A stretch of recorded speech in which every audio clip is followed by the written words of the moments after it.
болғандықтан біз күшті органайзер жасадық. Соның бірі менің органайзерім, бұл өте сыйымды органайзер. Бүкіл ручкаларымыз, карандаштарымыз барлығы сыяды.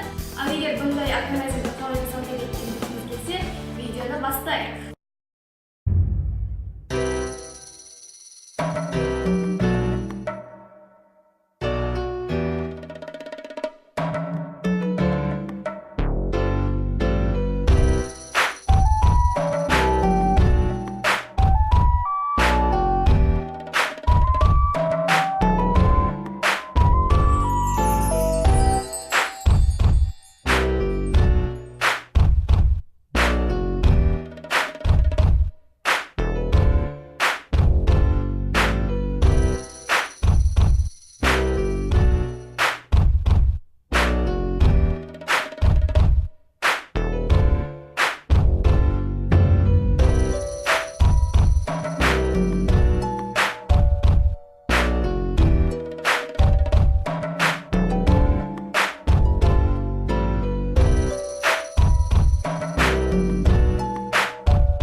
Органайзер ұнаса, лайк басып, комментарий қалдыруды және бізге тіркелуді ұмытпаңыз. Сіздермен болған мен Айко, келесі көріскенше сау болыңыздар.